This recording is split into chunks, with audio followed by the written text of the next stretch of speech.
Assalamualaikum warahmatullahi wabarakatuh.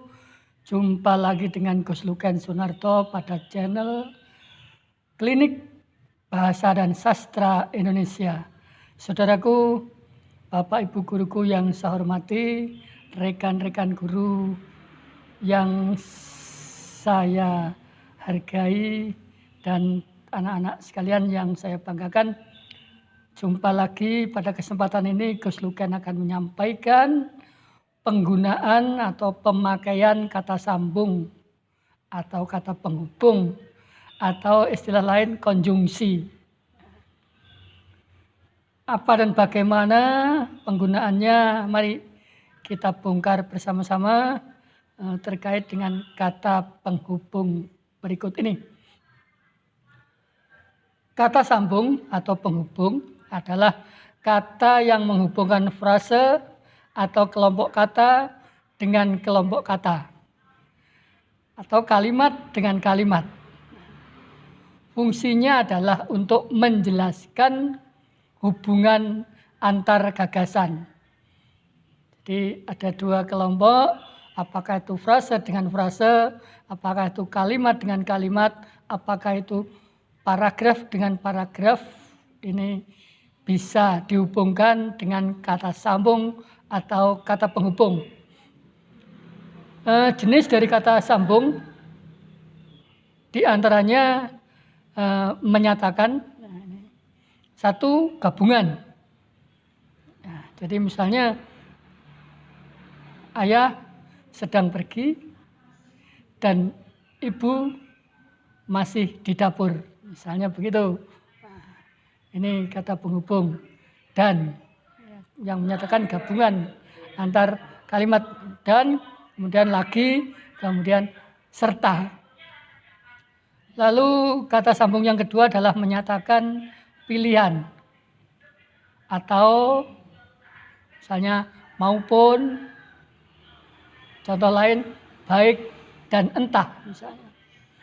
Yang ketiga adalah kata penghubung yang menyatakan tujuan, misalnya agar supaya misalnya begitu, ada dua, kita gabungkan dengan tujuan misalnya. Dan yang keempat, kata sambung atau penghubung yang menyatakan sebab. Sebab, kemudian karena misalnya. Dan yang kelima adalah kata penghubung yang menyatakan akibat. Misalnya dua kalimat kita hubungkan, satunya sebagai akibatnya, sehingga, hingga, sampai. Yang keenam adalah kata penghubung yang menyatakan syarat atau pengandaian. Misalnya kata jika, kalau, bila, asal, jikalau, seandainya.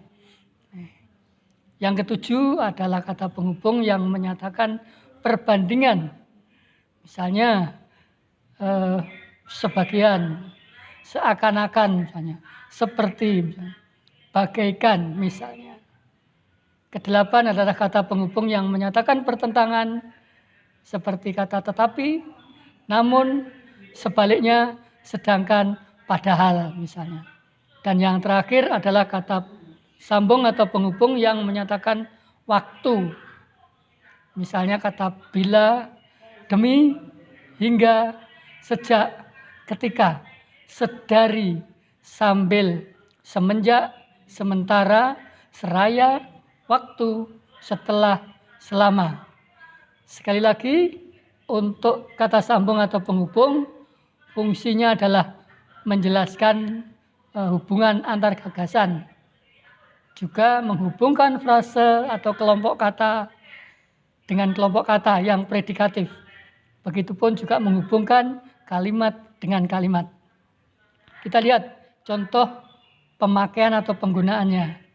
Dalam sebuah kalimat, ketika kita menghadapi kalimat kompleks, maka kata sambung ini menduduki posisi subordinat, penghubung.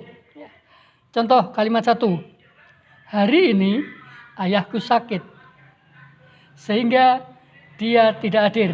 Dia ada dua kalimat. Pertama adalah kalimat hari ini ayahku sakit, Kemudian kalimat yang kedua, dia tidak hadir. Nah, kita hubungkan yang menyatakan akibat misalnya. Hari ini ayahku sakit sehingga dia tidak hadir.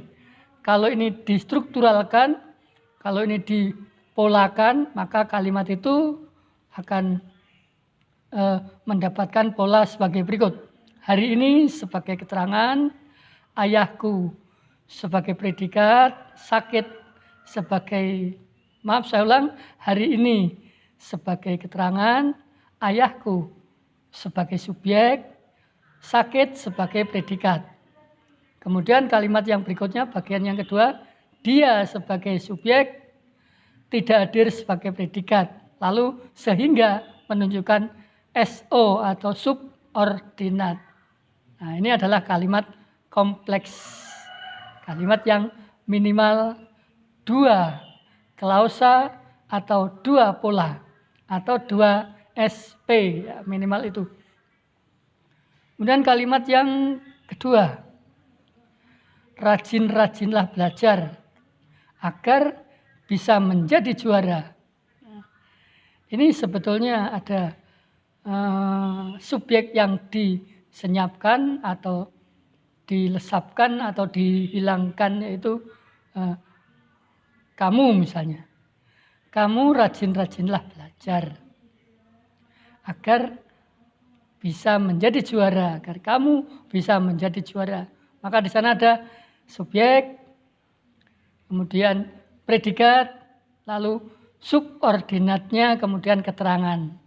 Jadi mulai dari agar bisa menjadi juara adalah keterangan tujuan. Rajin-rajinlah belajar sebagai predikat. Nah, subjeknya Anda, misalnya gitu. Kalimat yang ketiga, akibat dia lalai, nilai Lia menjadi turun. Ada 2 kalimat, yaitu dia lalai, lalu nilai Lia menjadi turun. Kita hubungkan dengan sebab akibat, maka akan menjadi kalimat akibat dia lalai, nilai Lia menjadi turun. Akibat ini adalah kata penghubung atau subordinat yang menghubungkan bagian kalimat dia lalai dengan nilai Lia menjadi turun. Oke, sehingga kalau ditarik dari atas, dipolakan, maka akibat merupakan subordinat, dia sebagai subjek, lalai sebagai predikat, nilai Lia sebagai subjek, menjadi sebagai predikat, turun menjadi pelengkap. Nah, demikian. Dan yang terakhir, dia datang sebelum ibunya menelponnya. Dia sebagai subjek, datang sebagai predikat, sebelum merupakan subordinat, ibunya sebagai subjek, menelponnya sebagai predikat.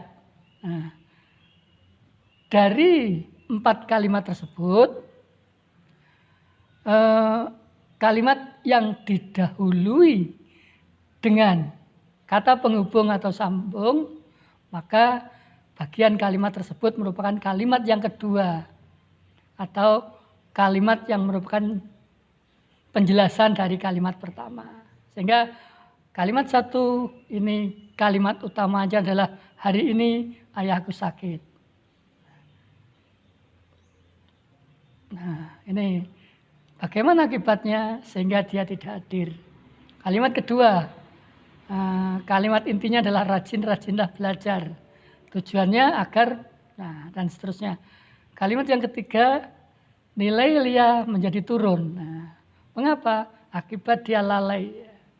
Jadi anak kalimatnya ada di depan untuk kalimat nomor 3. Kalimat nomor 4, dia datang. Ini kalimat utamanya, kalimat pokoknya. Kemudian penjelasnya, sebelum ibunya menelponnya.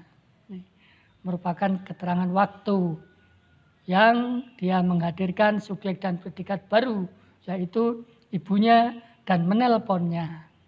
Demikian penggunaan kata sambung atau kata penghubung atau subordinat yang kata tersebut merupakan atau mengawali anak kalimat di dalam kalimat majmuk bertingkat. Oke, mudah-mudahan bisa dipahami semuanya penjelasan ini. Kurang lebihnya mohon maaf. Akhirnya, wassalamualaikum warahmatullahi wabarakatuh.